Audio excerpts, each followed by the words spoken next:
The massive alien ship moved silently through the dark space around Earth's sun.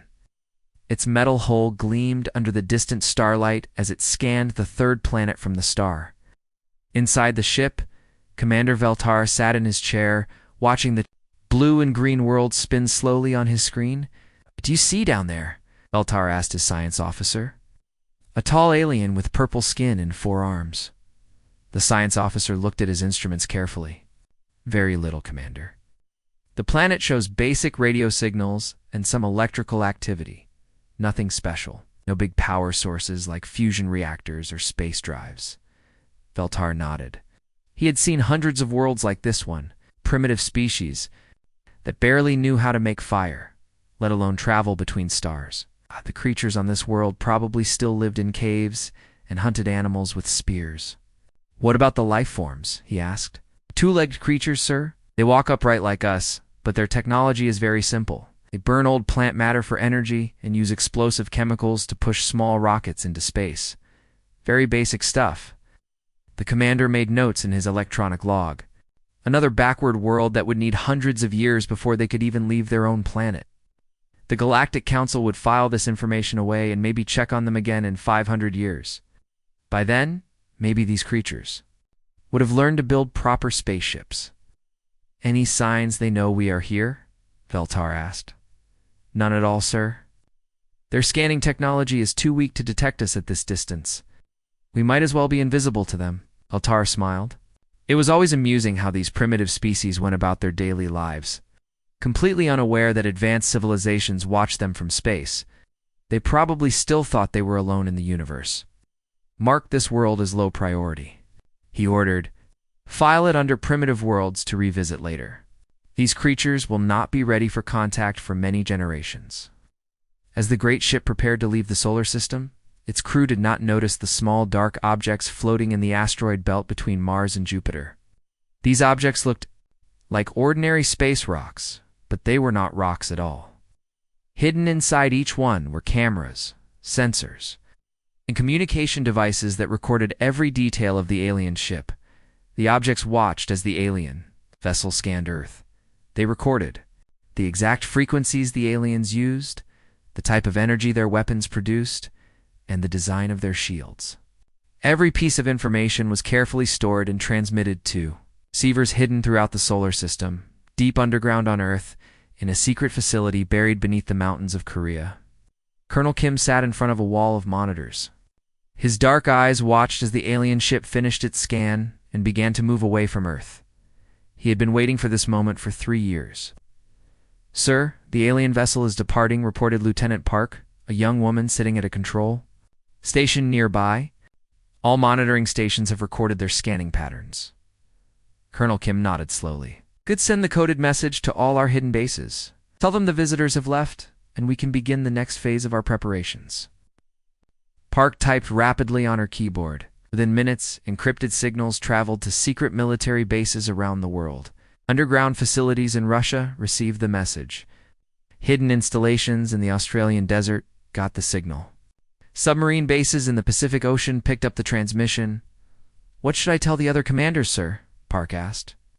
"Tell them we now know exactly how these aliens scan for technology," Kim replied. "We know what energy signatures they look for and what they consider dangerous. This information will help us stay hidden while we continue building our defenses." Kim stood up and walked to a large map on the wall. Red dots marked the locations of hidden weapons platforms, secret factories, and camouflaged military bases. For 20 years, humanity had been preparing for this day. It built weapons that did not use the energy sources that advanced aliens would expect. It created ships that looked like space debris but carried powerful weapons. Had turned asteroids into hidden fortresses. "The aliens think we are stupid cave dwellers," Kim said quietly. "They believe we know nothing about space travel or advanced weapons. This is exactly what we want them to think." Park looked puzzled. "But sir, why do we want them to underestimate us?" Kim turned back to his monitors, where he could see images of the alien ship getting smaller as it traveled away from Earth.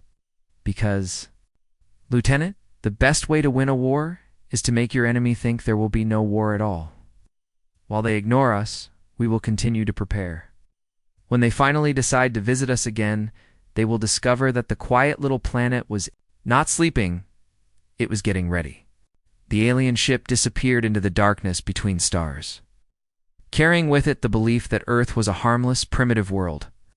Behind it, hidden throughout the solar system, humanity's secret weapons waited patiently in the shadows. Galaxy thought Earth was silent, but Earth was simply choosing when to speak. The trap was set. The waiting game had begun. 50 years had passed since the alien survey ship first visited Earth. In that time, the galaxy had become a much more dangerous place. A race of warriors called the HFY had been conquering planet after planet, building a massive empire across the stars. Admiral Dekmar was the leader of the HFY War fleet. He was a large, fierce creature with sharp teeth and claws that could tear through metal. His skin was dark red like dried blood, and his eyes glowed yellow in the dim light of his warship's bridge. He had destroyed over 30 worlds in the past 5 years, and his reputation struck fear into the hearts of every species in the galaxy. Standing on the command deck of his massive battleship called Death's Edge, Dekmar looked at a glowing map that showed his next target. It was the same blue and green planet that had been scanned 50 years ago. According to his records, it was still a primitive world full of weak creatures who knew nothing about space warfare. "Tell me about this planet," Dekmar growled too. His aide, a smaller HFY warrior who carried the Admiral's battle reports, the aide checked his electronic tablet and read aloud. "The planet is called Earth by its inhabitants. Our old survey shows they still use basic technology, chemical rockets, radio signals, and primitive energy sources. They have made no progress in 50 years. Intelligence estimates their military resistance will be 0. Dekmar's mouth twisted into what might have been a smile, showing rows of razor-sharp teeth. Perfect. After fighting those stubborn colonies in the Centauri system, my warriors need an easy victory. This planet will provide us with millions of slaves for our mining operations." The Admiral walked to the large window that showed the dark space ahead of them. His fleet consisted of 200 warships, each one capable of destroying entire cities with a single blast. They had plasma cannons that could melt mountains, energy shields that could stop any known weapon, and transport ships ready to carry away anything valuable from the conquered world. "How long until we reach the target?" he asked. 3 days. "Admiral, should we send the standard surrender message when we arrive?" Dekmar laughed, a harsh sound like metal scraping against stone. "Why waste time? These primitives probably do not even have the technology to receive our communications. We will simply destroy a few of their cities to show them our power. Then they will surrender like all the others." While the HFY fleet moved through space toward Earth, deep underground in the Korean city of Seoul, General Lee sat in a room filled with computer screens and blinking lights. He was an older man with gray hair and tired eyes, but his voice was calm and steady as he spoke to his officers. "The enemy fleet has been detected by our monitoring stations," General Lee announced to the people gathered around the large table. "They will be here in 3 days."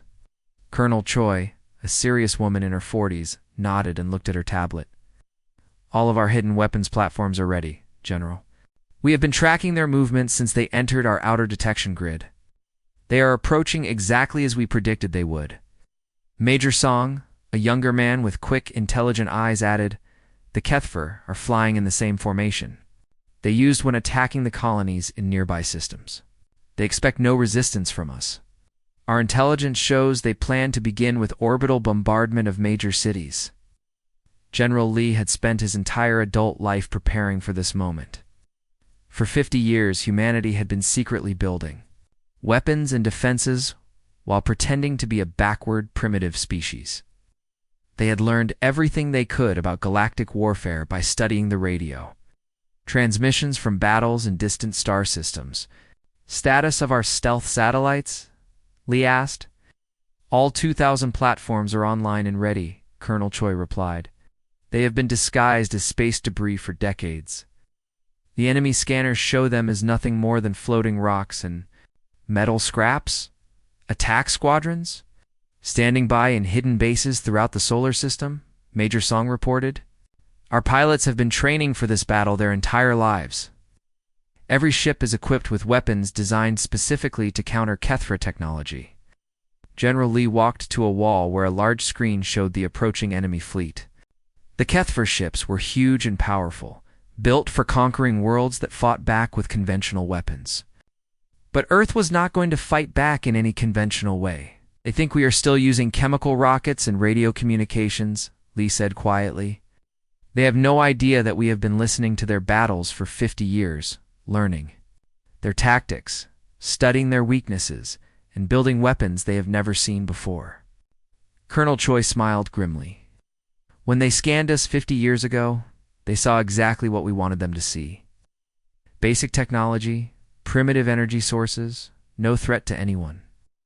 They never imagined that a species could develop advanced weapons. While deliberately hiding all signs of progress, the room fell silent as everyone considered what was about to happen. The most feared military force in the galaxy was approaching Earth, expecting to find helpless primitives armed with sticks and stones. Instead, they would discover that the quiet planet had spent half a century preparing for their arrival. General Lee looked at his officers one final time. "In 3 days, the Kethver will learn what happens when predators mistake patience for weakness." The massive Kethver war fleet appeared at the edge of Earth's solar system, like deadly shadows emerging from the darkness of space. 200 warships materialized from hyperspace, their hulls gleaming with weapons that had destroyed countless worlds. Admiral Dekmar stood on his command bridge, watching the blue planet grow larger on his screen. "Begin standard attack procedure," the Admiral commanded. His voice echoed through the bridge as his crew prepared for what they believed would be another easy conquest. "Send surrender demands to the primitive planet." Communications officer, a Kethver warrior with cybernetic implants covering half his face, began broadcasting messages in every known galactic language. The messages were simple and direct. Surrender now, or face complete destruction. Minutes passed in silence. The only sounds on the bridge were the quiet hums of computer systems and the occasional click of Admiral Vekmar's claws against his command chair. "Any response from the planet, Admiral?" asked the communications officer. "Nothing, sir." "Their technology may be too basic to understand our transmissions. They probably think we are some kind of natural phenomenon like a meteor shower." Vekmar nodded with satisfaction. This was exactly what he had expected. The creatures on this world were so primitive they could not even recognize superior alien civilization when it appeared in their sky. "Move the fleet into attack position," he ordered. "Prepare to demonstrate our power by destroying one of their major cities. That should make them understand the situation." The Kethver warships began moving toward Earth, their formation tight and disciplined. Each ship was the size of a small city, armed with plasma cannons and energy weapons that could turn mountains into glass. Their shields could deflect any known weapon in the galaxy. For 50 years, no enemy had been able to seriously damage a Kethver warship as the fleet approached Earth's orbit. Admiral Dekmar felt the familiar excitement of approaching victory. Soon this planet would belong to the Kethver Empire, and its people would serve as slaves in the great mining operations that powered their war machine. But something was wrong. Across the solar system, objects that had floated motionless for decades suddenly began to move. What the Kethver sensors had identified as ordinary space rocks and metal debris started changing shape and position. Hidden panels opened to reveal weapon systems. Camouflaged engines began firing in the asteroid belt between Mars and Jupiter. Hundreds of installations that had looked like ordinary asteroids suddenly came to life. Their rocky surfaces split open to expose gleaming metal weapons platforms underneath.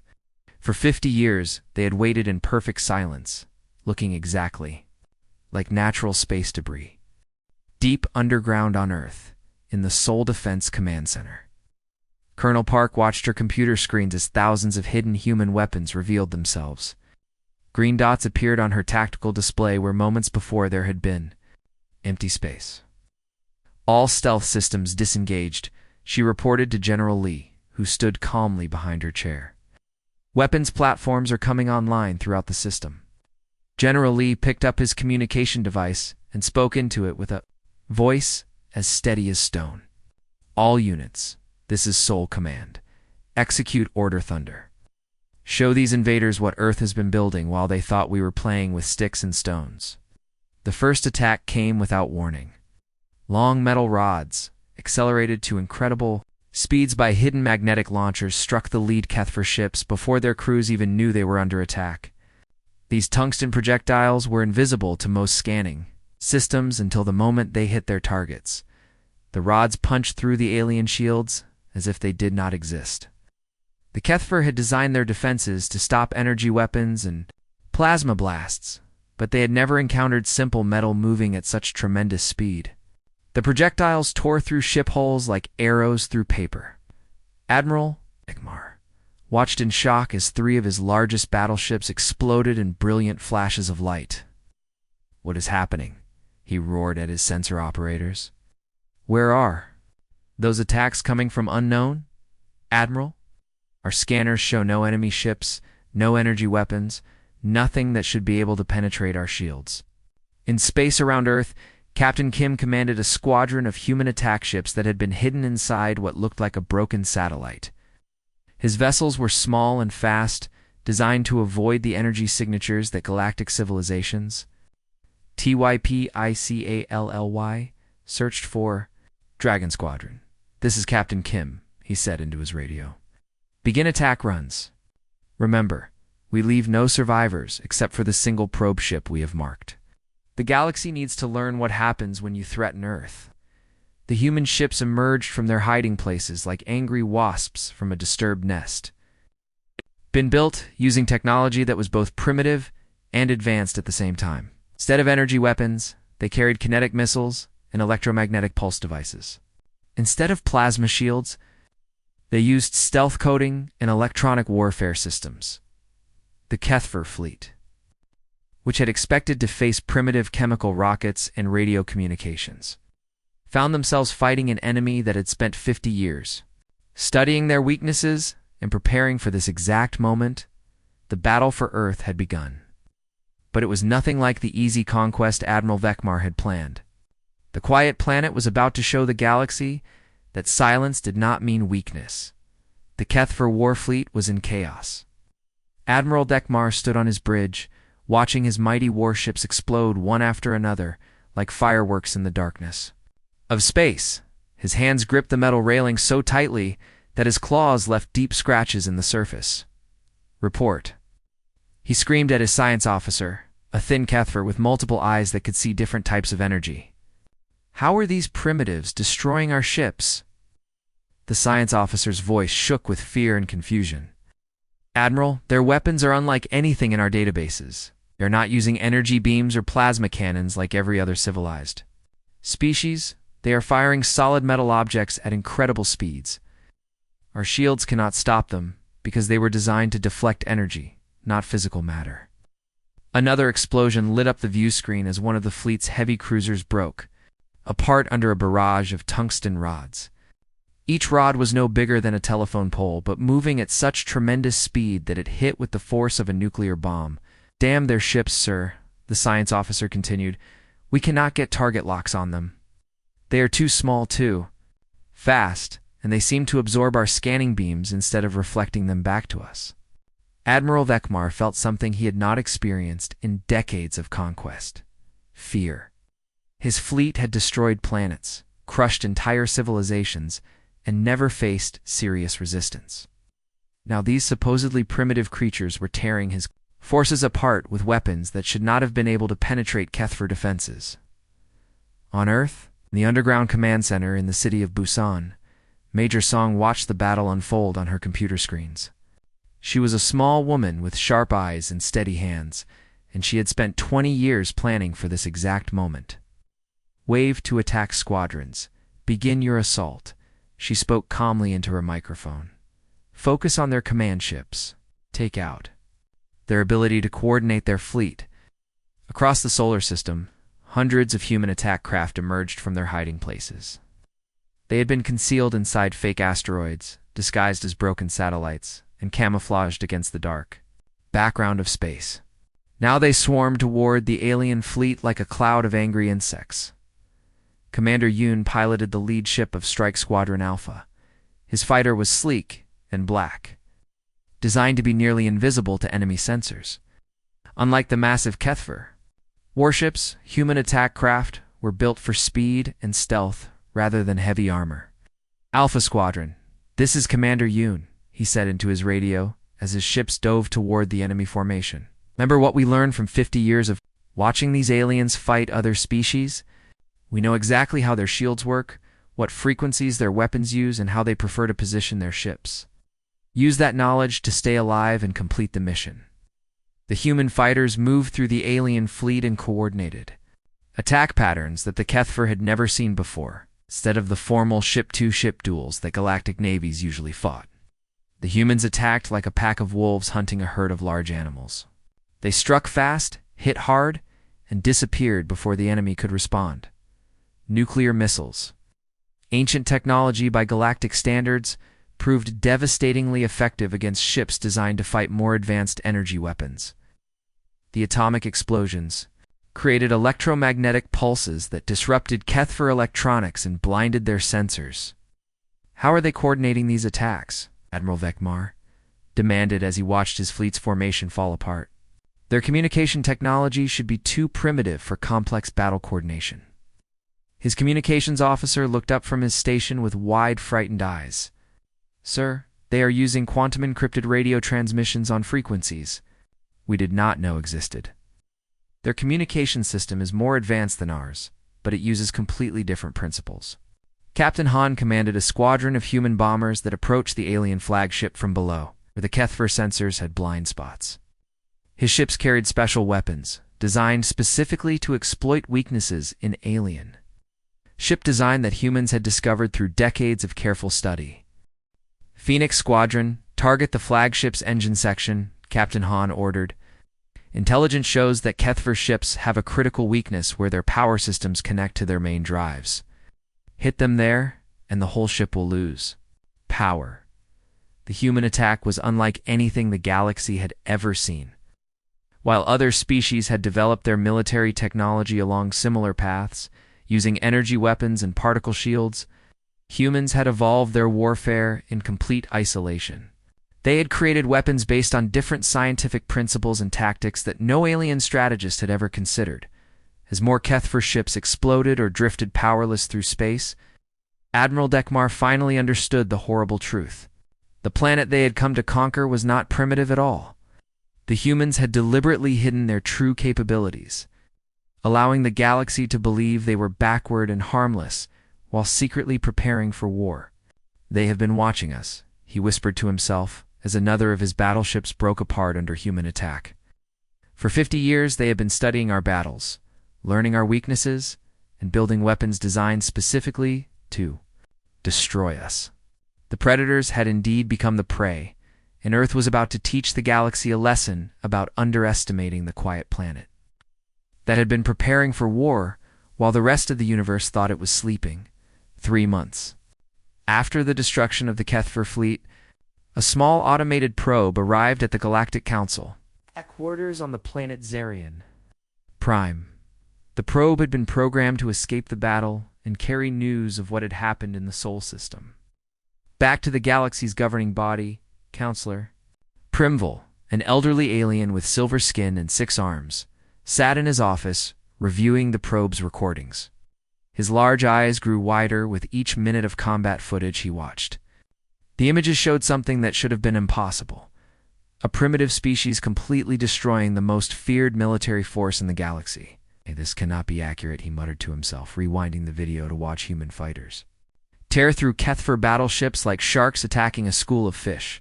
The survey clearly stated they were pre-industrial. His military advisor, General Kexter, entered the office carrying a thick report.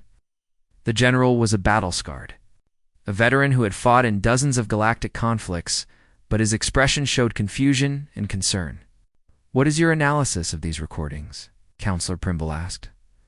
General Kexter set down his report and activated a holographic display showing human weapons in action. "Counselor, their technology is completely unlike anything in our military databases. They deliberately avoided using the energy signatures that we associate with advanced civilizations.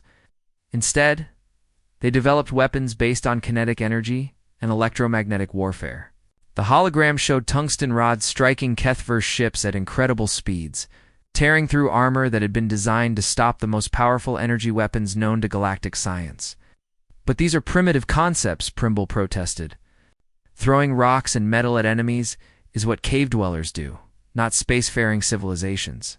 "That is exactly what makes them so dangerous," Kexter replied grimly. "We have all developed our military technology along similar paths, using energy weapons and particle shields. The humans evolved their warfare in complete isolation and created weapons that our defenses cannot stop." Meanwhile, on Earth, General Lee stood in the Sol Command Center, watching preparation for humanity's first offensive operations beyond their solar system. The successful defense of Earth had been only the beginning of their plans. "Status report, Colonel Park," Lee asked the woman seated at the main tactical station. Colonel Park looked up from her computer screens, which showed dozens of human ships preparing to launch. "First wave of scout ships is ready for departure, General. Our intelligence network has identified 17 star systems that provided support for the Kethver invasion. Each system contains military bases, supply depots, and shipbuilding facilities." General Lee nodded approvingly. The humans had spent 50 years not only preparing to defend their world, but also studying the galaxy's political and military structure. They knew which species had allied with the Kethver, and which worlds had supported the invasion fleet. "What are our orders for the attack squadrons?" Colonel Park asked. "Make sure every species in the galaxy understands our message," Lee replied firmly.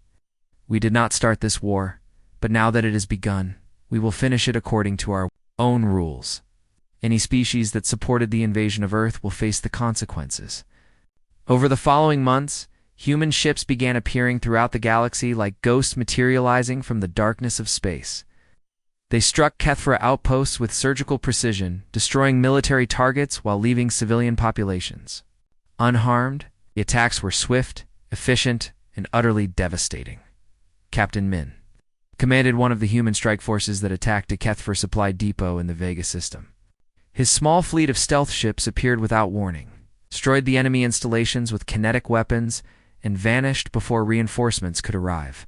His target eliminated, he reported back to Earth Command. No human casualties.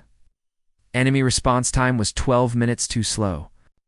The galaxy watched in amazement and growing fear as these newcomers demonstrated military capabilities that seemed impossible. Human technology was simultaneously primitive and advanced, crude and sophisticated. Ow. They used railguns that could punch through any known armor, stealth systems that made their ships effectively invisible, and electronic warfare methods that could disable entire fleets without firing a single shot. Species that had considered themselves masters of space combat found themselves completely outmatched by humans who treated interstellar warfare as simply an extension of the military thinking they had developed on their home planet. In the Galactic Council chambers, Counselor Primville received daily reports of human victories.